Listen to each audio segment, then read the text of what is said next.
nombre, pero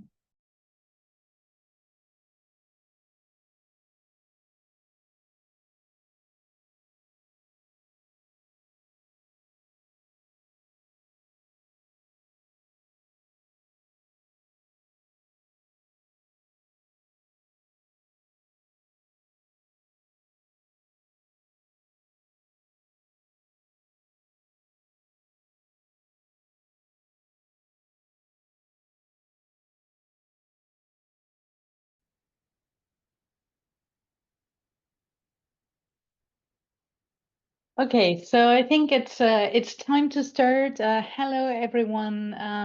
It's a real pleasure to be with all of you today for the launch of the Renewables 2025 Global Status Report.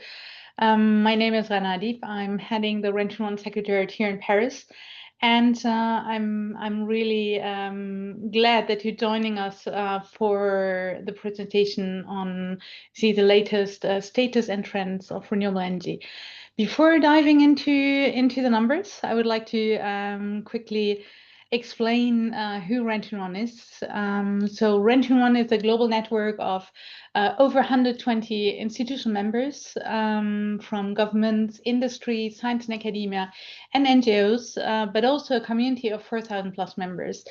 What is really important, I think, is when we're looking at this network and the community, is that it's a community across the different stakeholder groups, but also across the sectors and ecosystems, and also government levels, from local to national to global. I think why this is so important, it really allows us to have very different perspectives at renewable energy, but it's already an indication that we need to bring those players together to really move to a renewable-based world.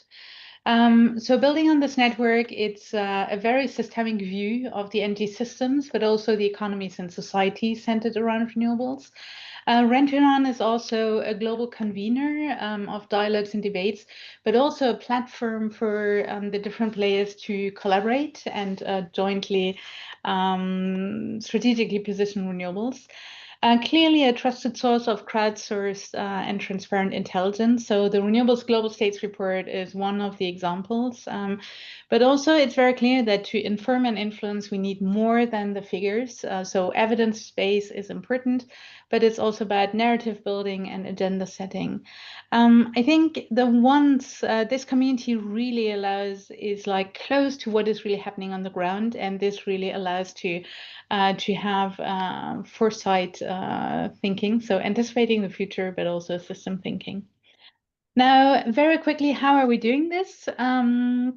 Ultimately, as I mentioned, so all our activities are very much centered around the community. It's about a strategic and coordinated mobilization of the community to provide crowdsourced knowledge, data, and intelligence. Also convening dialogues and debates and communication. The objective very clearly here is to lead to collective advocacy that will influence and enable the environment to build a renewable-based economy for prosperous societies. I think that's something that is very clear. The collective action to drive change is to move from just only a fossil fuel switch to building really a renewable-based economy and society. Now, coming to the Renewables Global Status Report, I think it's these last days clearly show how important it is. These last months have shown a lot of misinformation, disinformation. So what is very clear is evidence-based decisions are fundamental. And the Renewables Global States Report is clearly the basis for it, because it is building on the insights of a broad community. 2024 was clearly a year of extremes. We saw record growth in renewables, but we also saw record signals that we're not moving fast enough, and that there are some challenging realities. So there is really a momentum, but when we're really looking at the systems we need to establish to move to renewables, we're not keeping pace. What are main challenges? I think I mentioned one, which is misinformation, disinformation, but this clearly leads to a disengagement on the policy side, rising trade tensions, and also clearly predominant short-term thinking that is basically putting the transition at risk. Especially these days, I just think that we need to underline how risky the situation is if we build our energy system on fossil fuel and also on nuclear. These last days have clearly shown the risk again on the dependence of fossil fuel. They have also highlighted in a certain extreme situation, but some of the risks that are linked to nuclear. So it is very clear that renewables is essential. It's a core infrastructure that we need to deploy urgently and build urgently for strong, resilient, and prosperous economies and societies. So our latest global status report shows clearly the need to move beyond deployment targets and commit to system-wide transformation. This includes clearly integrated planning, energy planning, modernizing grids, investing in storage and flexibility, but also the alignment between supply and demand, and clearly the support of policy and regulatory frameworks, but also lowering financing barriers. Now it's time to accelerate the transition, to move to basically renewables in a fast way and build an equitable shift or build an equitable renewable-based economy. So before handing over to Glenn Wright, who will guide us through the latest findings, I would really like to thank everyone in the Rent21 network and the community, the global contributors, the researchers, and also the Rent21 Secretariat team for making this report possible. And I'm looking forward to discover with you the latest trends. Glenn, over to you. Thank you very much, Rana. And thank you very much to everyone for joining us. Just hearing an echo. Yeah, it's my real privilege today to be able to present the report to everyone online. As Rana said, Rent21 is very much a network, a stakeholder network, and this report reflects the efforts of hundreds of expert contributors who have shared their data, insights, and stories with us to build up this report, pulling in information from all across the globe and different data sets. We track advancements for the past 20 years, so this is the 20th Global Status Report, and that's also meant that we're continuously evolving our approach and how we pull this data together. We're identifying different blind spots, different trends, and thinking about how to track the next sort of generation of renewable deployment. This is the global overview presentation. We'll have later in the year a full report on economic and social value creation with renewables, and also fact sheets on energy demand and supply. In addition to the report, we also have a dedicated microsite on the Rent21 webpage. There you can get all of the data used in these figures, all of the figures, some of them are able to be filtered, different maps that you can use to see different sort of aspects as you like. So I would highly encourage you to also have a look at the GSR microsite. So the agenda for this part of the presentation is firstly to have a look at a general overview of 2025. So the main sort of opportunities, challenges, and areas where we're not sure if there are opportunities or challenges yet. We'll look at renewables in the broader context of the energy system and energy demand before looking at policies and the trends we see in policy development. And we'll have a bit of a deep dive on renewable power specifically, so renewables for electricity. This is where we see the strongest growth, and we can learn some lessons for other sectors, and concluding with a look at investment and finance trends for the year. We start with just some key figures. It's yet again another record-breaking year for renewables. A total of 741 gigawatts of renewable power capacity were added. This is up from 473 that were added in 2023. And again, solar PV in the power sector drove these capacity additions. We particularly saw growth this year in rooftop installations, growing 22% in developing countries. This is against a backdrop of a broader growth in energy demand. So overall demand for energy rose 2.2% in the previous year, largely attributable to rising demand in developing economies, industry, cooling demands, and also data center and artificial intelligence. Unfortunately, we have to start with the context that fossil fuels still dominate the global energy supply. You see here a decade's worth of progress in overall growth of energy and renewables. And so the proportion of fossil fuels used to meet our energy demand has remained roughly the same at around 80%. Renewables have grown 56% overall in that time period, but still only represent 13.5% of the total global energy demand. So as of 2023, fossil fuels remain the primary global energy source, and the overall shares are barely shifting. The share of renewable energy remains low in most countries. Very few countries use renewables for a significant portion of their overall energy supply. There's a few countries that exceed 30%, but only 7 countries as of 2022, the latest data available, are getting half or more than half of their overall energy from renewables. 85 countries still only have 20% or less of their total energy coming from renewable sources. We will talk in more detail about the power sector, but of course, we're looking at the whole energy system, and this is critical because you can see here from this breakdown, electricity represents just 23% of overall global energy demand. 30% of that is coming from renewables. But we actually use most of our energy in heat at 46% and transport at 31%. And renewables are only supplying a very small amount still in those two energy carriers. So 10.6% of heat is renewable and 3.6% of transport. So despite accounting for more than 70% of overall global energy demand, renewables are still not penetrating very deeply into those sectors. We talk a lot about the importance of electrification. So electrifying end users is a key vector for adopting renewable energy and unlocking higher shares of renewables. So we can increase the use of electricity by heat pumps, electric vehicles, electric furnaces in industry, electric tractors in agriculture. And once these sectors are electrified, that opens an opportunity where renewables can be used to meet that demand. In 2022, the share of electricity in the world's total final energy consumption stood at 23%. And here you can see that despite significant progress over the last decade, overall progress is still quite slow, and this remains a significant barrier to increasing the use of renewables in these end-use sectors. If we look at that from a regional perspective, you can see here the share of electricity in total final energy consumption in major countries and regions.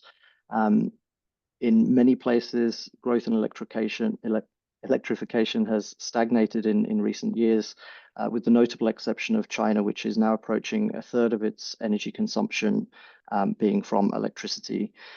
This is in large part driven by solar PV manufacturing that accounts for 1/3 of the growth in industry sector demand across this 2022 to 2024 period.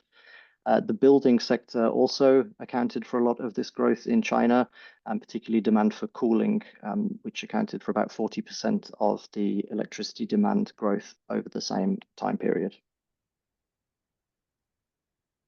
So if we look now at some of the challenges, opportunities, and unknowns that we saw over the past year and a little bit at the beginning of this year, we've seen weakened climate ambition in a number of countries, increasing trade measures, particularly on solar PV, electric vehicles, and components.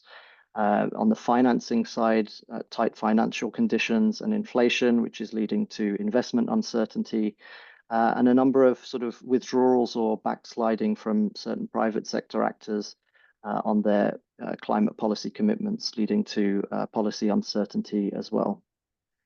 Unfortunately, as we say every year, fossil fuel subsidies continue to be very high and continue to distort markets that undercuts renewables and makes them less competitive. We also see that energy demand rose, but in many regions, access gaps still persist, especially in sub-Saharan Africa, where most of the world's people without access currently reside. And we also see as a challenge, looking at all renewables, that deployment remains concentrated in solar PV and wind particularly. This is both in deployment, but also in policy and investment as well, which we will look at in later slides. In terms of the more positives, the opportunities, we've seen that off-grid solar continues to expand quite rapidly, especially in emerging markets, despite the policy unknowns and the investment difficulties. We see that also corporate demand for renewables is rising with a significant growth in power purchase agreements. Electrification, despite slow overall trends, we are seeing improvements in housing, transport, and industry. And as I said, this opens up new markets and new avenues for renewables to meet end use demand. And although artificial intelligence and digital tools are driving new energy demand, they also show promise for improving grid planning and flexibility that can help integrate larger shares of renewables into the overall energy system. In terms of the unknowns, where we see areas that we've explored in this report that could be positive for renewables but may present challenges, we saw that energy security understandably remained in the spotlight last year. We highlight many areas where renewables can enhance resilience, but also where short-term decision-making and trade measures may provide a barrier. In terms of policy developments, we saw mixed progress and sometimes backsliding. So this could lead to delayed investments and slower progress. But also new policies can lead to increased ambition and implementation, and connecting different policies that already exist can sort of help us to connect supply with demand and increase renewables. And also unknown is just the ongoing trajectory of overall energy demand. So whether this will continue to increase and how this will look as electrification grows. So if we look now to policies, we'll show a series of maps that kind of go from looking at targets overall in different sectors and then different policies that are currently in place. We can see here that 89 countries currently have renewable targets in place for total final energy consumption, or TFEC. Only 6 countries currently have targets for 100% renewables, and most of these are in small island developing states. If we zoom in from the sort of global TFEC targets into sector by sector targets or by energy carrier, we see that 143 countries have targets for renewable power specifically, so for electricity generation. What we see far fewer of is targets in other carriers such as heat and for transport fuels, even though, as I said, these two areas account for more than 70% of overall demand. We only see 35 targets at the national level for renewable heat and 20 for transport fuels. And importantly, only 8 countries currently have targets that address all of those areas. So 8 countries with a target for heat, fuels, and power. And so we see that the policy attention remains focused on the power sector with sort of limited view on these other important energy carriers. If we look now at how those targets are being backed up or implemented with policies, we see the same sort of issue. One is that there are far fewer policies on these end use sectors than for power. So only 19 countries currently have policies in industry, 43 for buildings. And as mentioned, we've seen some sort of backsliding on certain policies in these areas, 44 on transport, and very few also on agriculture. And not only there do we not have targets in those sectors, but there are also issues to be sought in cross-sectoral integration. So how do we make those targets work together and make sure that we're addressing the major end use sectors and not just power on its own? So I've foreshadowed a bit a focus on renewable power. As said in the beginning, renewable power has really driven the growth in renewables, and that continued last year. So typically we report on capacity development, but we'll also report here a bit on the sort of surrounding infrastructure, things like storage and different sort of avenues for improving the overall renewables in power generation. So even though renewable deployment grew at a record pace last year, unfortunately, that's still not enough to be meeting the targets that the international community set for itself at COP28, namely to triple renewable energy capacity by 2030 to 11 terawatts. We currently stand at about 4.7 terawatts, and you can see here that we need to more than double what we currently have in the next 5 years to meet the target. That means that we take the record that we set this year, and we need to increase that by more than 40% to be meeting this tripling goal. This growth is also concentrated in a few key regions. So this sort of highlights equity and regional disparities. We saw China leading the growth in power capacity along with the EU and the US. So China deployed 445 gigawatts of new power capacity last year, which accounts for about 60% of the total capacity additions. We see 12% in Europe, 8% in North America. Concerning, given the energy access gap that was mentioned, only 13 gigawatts of renewable energy deployment in Africa and the Middle East. There's also a technological imbalance in where new renewable electricity capacity is coming from. Most of it was driven this year and in previous years by solar PV. So 81% of the 741 gigawatts was from solar PV. Wind power faced some challenges last year and accounted for 16%. And the other technologies continue to represent only a very small share of the total new additions. So solar continues to far outpace wind and other energy technologies. If we move now not just to capacity deployment for renewables, but looking at the broader infrastructure, we've seen in recent years a big surge in the deployment and investment in battery storage and other kinds of storage as well, but a lot of interest in battery storage. In 2024, we saw very high investment of USD 54 billion invested in battery storage. With that said, pumped storage is still the leading energy storage technology, although seeing slower growth. It has 189 gigawatts currently installed globally. China again led in the deployment of battery storage with 67% of the new installations. And this was driven in large part by policies at the provincial level requiring battery capacity to be co-located with new solar and wind power installations. So we see here the sort of policy investment in power also being applied to strengthen the surrounding system for renewables. This policy growth has also been seen in other countries. So China aiming for 62 gigawatts of pumped storage and 40 gigawatts of batteries by 2025.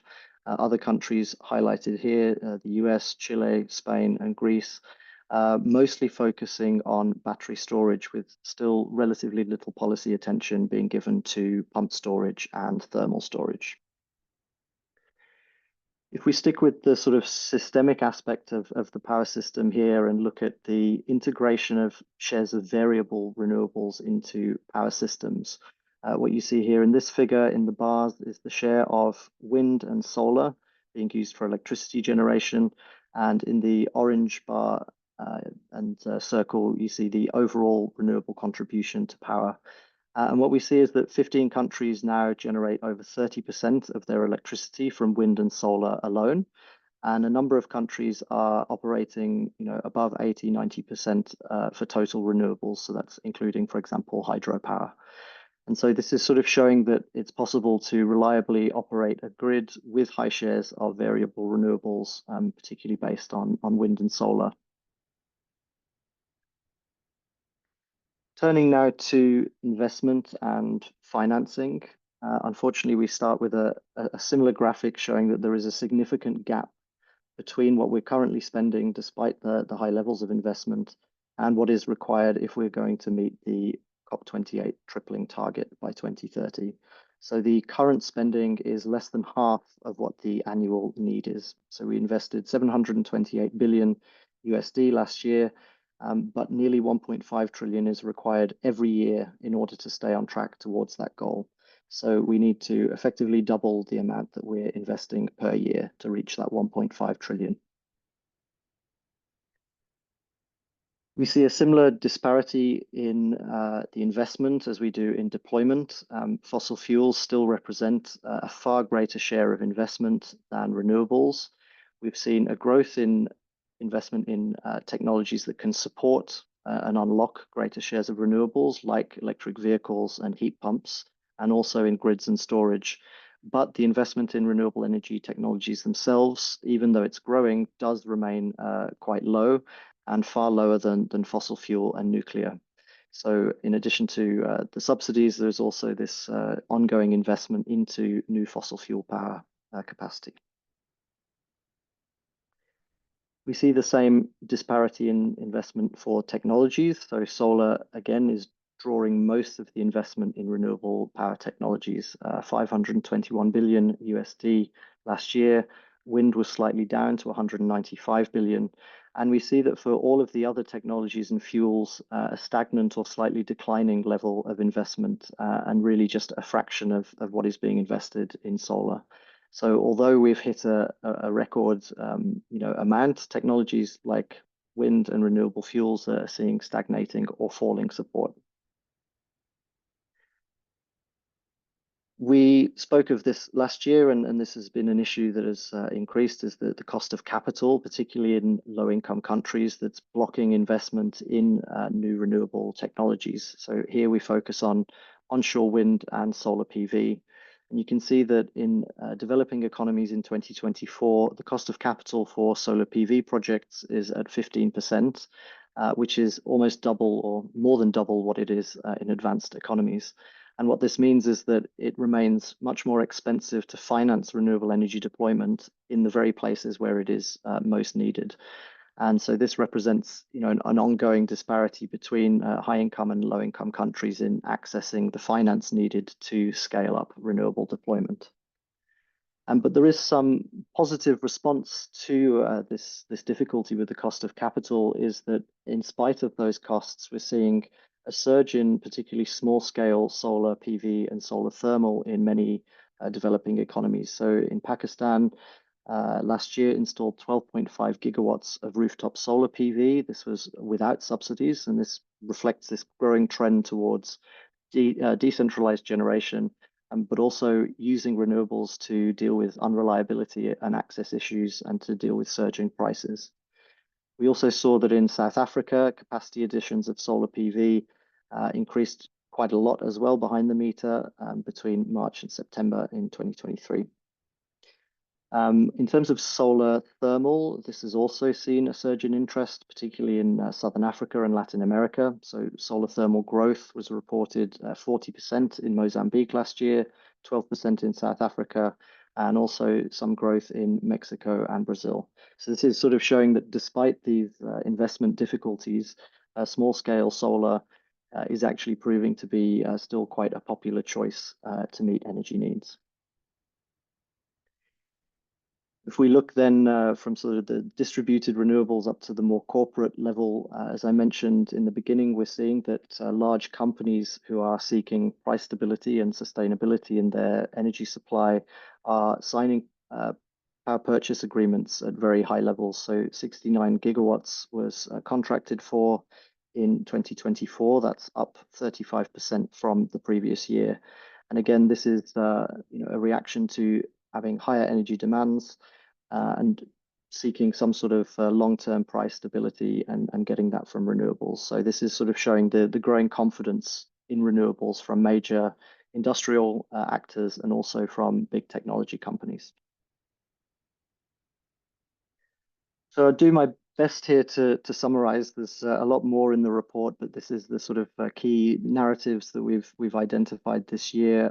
Renewable energy growth at record levels, being driven by policy and by the inherent cost effectiveness of renewables, where renewables are showing that they are cost competitive now with fossil fuel and other generation in many regions and for many use cases. We saw growing demand, and that unfortunately fossil fuels are still filling that gap and are still drawing a huge amount of investment and subsidies.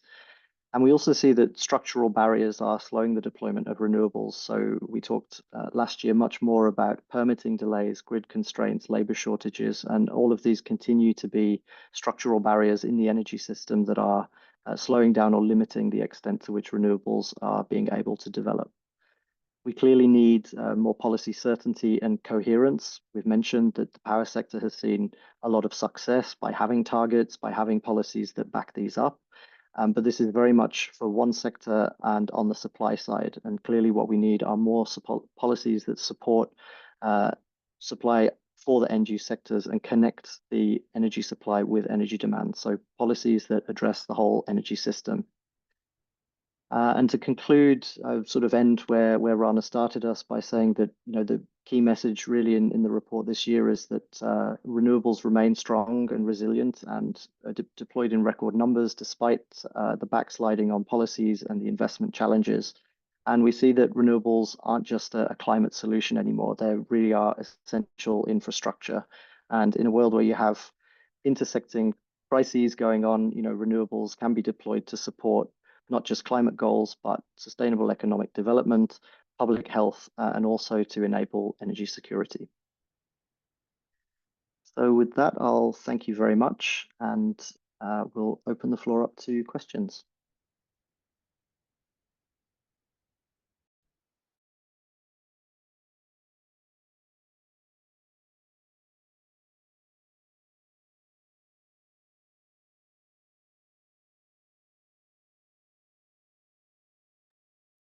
Perhaps while I just sorry, just waiting to see if any questions come in. I've seen a short discussion in the chat about where the data comes from and the various years. And so I've tried to be clear in describing some of the charts that we have in the report, what years we're talking about. We use a wide range of different data sets. In every case, we try to use the best available data, the most recent data, updating existing data sets with information from our community. And so in some cases, we have data for last year that's very up to date. In others, such as for total final energy consumption, the latest available data only goes to 2022. But in all cases, the data available is on the microsite and for download.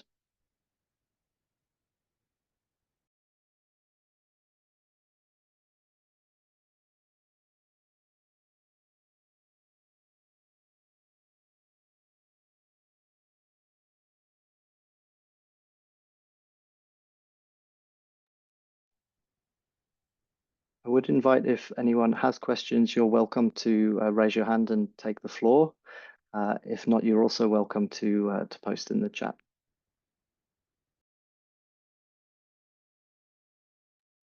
There's a question from Wim in the chat box. Glenn, if you want to pick that up.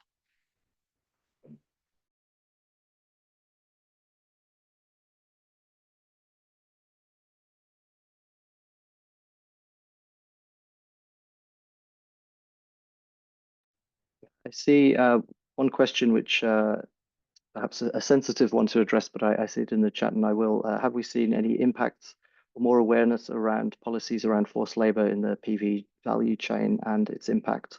REN21 2 years ago produced the Renewable Energy Sustainability Report, which really looked in a lot of detail at all aspects of renewables from the sustainability side, including critical minerals, labor practices. And indeed, yes, this is something, obviously we want to promote renewables for all of their benefits, but are aware of the various sort of factors that take place in that. So we have a full report looking into those aspects.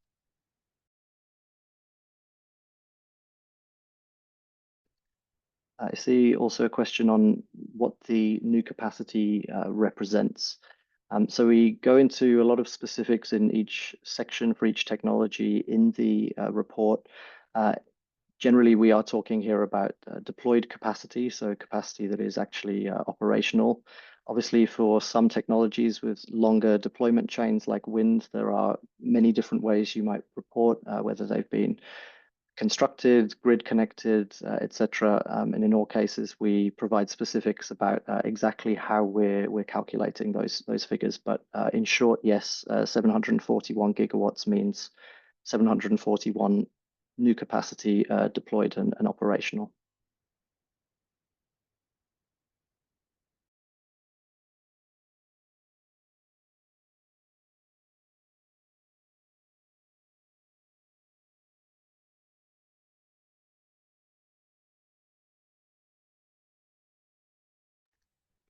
I see a question which probably deserves its own whole day workshop, but I'm not sure I'm best placed to answer it in full. But I did indeed focus on the fact that we have a lot of success in the power sector with targets and policies, but that we're not seeing as many targets and policies for end use sectors.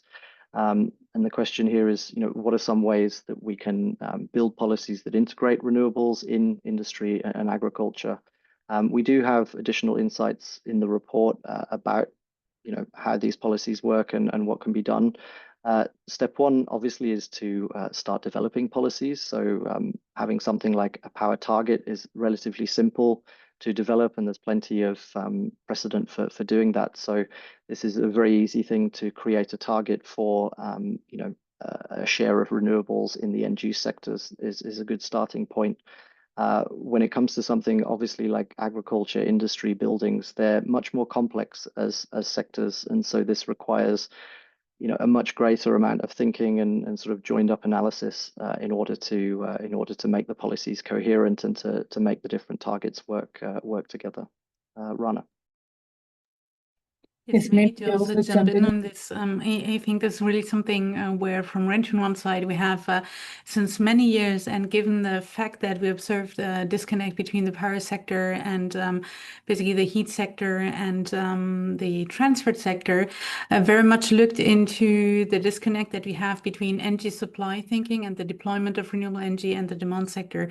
So I think a part of the fact that it really requires another integration, we do observe that when you're looking at the NDCs and when you're looking at the role of renewable energy in the energy consuming sectors, there is one disconnect, which is the value of renewables for the energy consuming sectors is not so much at the forefront. So there is still a lot of awareness raising that is important in the context of providing affordable renewables, resilient renewables. So on the one hand, we see that there is a real movement from corporate and also households to consume renewables. But on the other side, we see that the energy consuming sectors often do not yet have dedicated renewable energy policies and targets. So I think this is very clearly one of the big tasks, I think, for the coming years is how to strategically make renewable energy and its value visible, basically,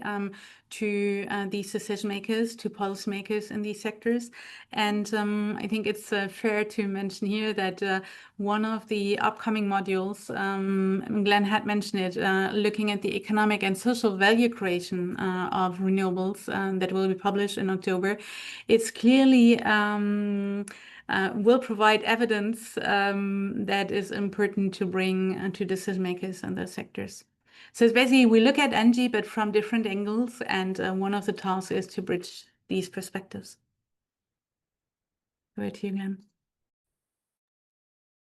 Thank you, Rana. I see another question in the chat, which I think is unfortunately very relevant, and I can have a go at responding. The question is about pushback against renewables that we're seeing, for example, in France, a moratorium on new solar and wind farms in certain regions, and whether we're concerned or if there is concern about the rising influence of right-wing politics in Europe and the world, and whether that can throw us off track.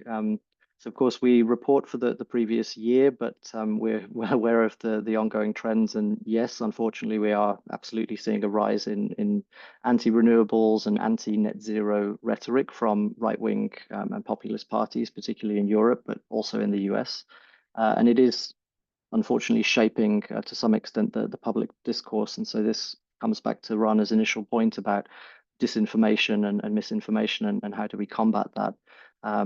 it's not just France. In Germany, we've seen the AfD is opposing wind expansion and has sort of romanticized coal and nuclear. In the UK, we've seen the Reform Party, that was sort of the leaders of Brexit. They're painting climate policy as an elitist and economically harmful act. And then after the Iberian blackout in Spain, despite the fact that now the reporting shows that renewables weren't the cause, but actually there were other causes in the power system, populist parties and commentators are putting a wave of misinformation out, blaming renewables. Unfortunately as well, I mean, this is not to dismiss the concerns of legitimate local groups, but we also are aware that a lot of this sort of misinformation is funded by lobby groups and by certain actors that do want to derail the energy transition. So that's sort of what's worrying is how that's now being normalized as well in mainstream media, not just online, but often these responses are spreading faster than the government responses. Long term, how will that affect policy discourse is not clear, but what we have seen in both Spain and the UK, governments have quickly pushed back against the misinformation and have also reaffirmed their targets. And in France, was specifically mentioned, the media watchdog in France is trying to step into, to stop the misinformation happening. But, the messaging can often lack the same urgency and local connection. So I think there's a real issue here about how we reframe net zero climate policies, renewable energy as being around energy resilience and sovereignty and tackling that disinformation head on. And just briefly say again, refer back to the Renewable Energy and Sustainability Report, where we look into how do you involve communities into the planning process early, honestly, and often to make sure that renewables are sort of, in some moral sense, owned by everyone and seen as a positive. Maybe just to add one compliment here, I think this is exactly why it is so important to have basically also the messaging. And I think from the presentation, it's very clear that, yes, there is very clearly a challenge today on renewable energy, but we also see that there are many examples where renewables are happening regardless of the policy and regulatory frameworks. And they are happening because they make economic sense, because they provide secure electricity, etc. And I think this is basically where it is really important today. And this is again where collective coordinated advocacy is important, is basically the mobilization of the industry sector, whether it is a renewable energy sector, so business and industry, renewable technology sectors, but also the energy consuming sectors. We have seen lots of corporations clearly highlighting their interest and their commitment to renewable energy because they consider that it's the most resilient, the most affordable solution, and also allows them to decarbonize. So basically, it is not only a climate story. We also, and I think it is important to highlight this, when you're looking at solar PV, 40% is actually rooftop solar. So this means like community, citizens, small businesses are benefiting from it. And these are basically real arguments to continue deploying renewables. Apart from the fact, and I think the current geopolitical situation clearly shows the risks of depending on few fossil fuel producing exporting countries. Renewables do exist everywhere. So I think it's really important to also shift again how we speak about renewable energy to address the misinformation, disinformation that is there. Very often we are asked from the renewable side what the cost situation is. Nobody really looks at the real cost of fossil fuel or other solutions. So I think that's really important to underline.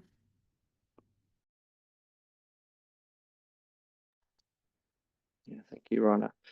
I see a question specifically about the US. I'm always reluctant to address specific questions about one country, but what are the three major limiting factors? I think I can have a go at answering that, and I think those challenges are true in lots of different countries and regions. I won't go into the politics of the US specifically, but more on the kind of system side. We see grid congestion and the sort of lack of transmission infrastructure upgrades that are needed to connect wind and solar. This is true globally. We're not connecting projects fast enough to The grid, we have a backlog of interconnection queues, outdated transmission lines, and problems funding what we need. And so we have, more than the sort of current entire generation fleet of the US is currently backed up in waiting for grid access. Related, we have sort of permitting delays and the regulatory complexity. So in the US and elsewhere, you often need permits at various governance levels, federal, state, local, and various different agencies. And that plus the sort of fragmented approach to the different processes can mean that it takes years to get a project permitted and connected, even if the actual deployment itself is not so technologically or financially challenging. So, it may take 5 to 10 years to approve a new transmission line, which is sort of far slower than what the climate targets are demanding. And then perhaps third, because the question gave me three, I would say perhaps something around the sort of supply chain bottlenecks and inflation. So renewables, like any energy technology, rely on minerals and skilled labor to be producing them and deploying them. And we see bottlenecks and shortages and trade measures that we've seen increase significantly in the last few years, plus inflation, are all increasing the cost of the technologies and the parts. So, as the prices for components go up, this is sort of reversing or sort of cutting into the cost gains that we've seen in renewables over the years.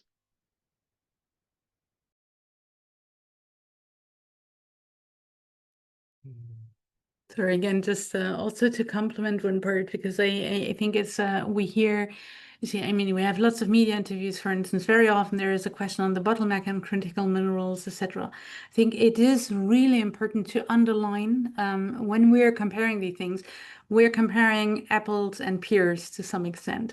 When we look at a renewable energy supply chain, we're speaking about a supply chain that is using a resource that is available locally, so at the national level.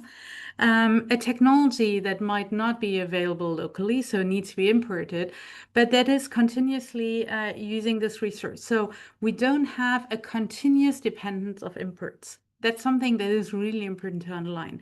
And given the fact, and I think it's also building on some of the sustainability questions that are here, maybe less on the social sustainability, but on the environmental sustainability.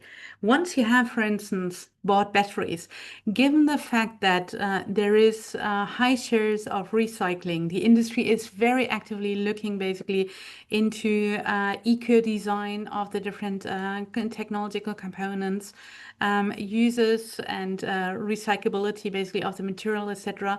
It means that there is like a value creation and the supply chain that again becomes localized and regionalized. So I think it's really important to underline that there is a difference. In one case, you import a technology that will allow you to basically fuel your economy and your industry for 20, 30 years. So in the other case, you need to constantly and continuously import basically a fuel. And I think very often we see that in the discourse, the differences between the energy systems are not sufficiently reflected and known. So I guess that's also learning from our work from Rent2One side, and I think all the network members, that it is quite important to come back to some of the foundations, constantly really highlight the system's differences, but also the fact that there is misinformation and disinformation, and acknowledge that not all decision makers are as aware of this as we might be as renewable experts. So just felt that it was important because it's kind of a collective responsibility. Thank you.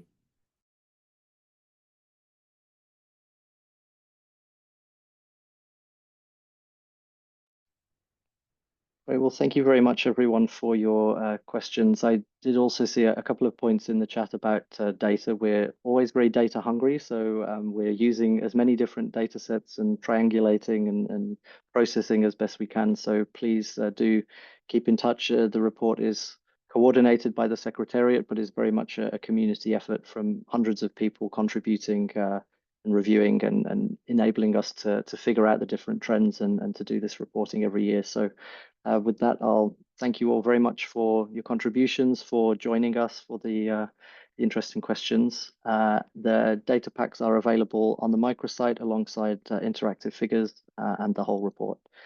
Thank you very much.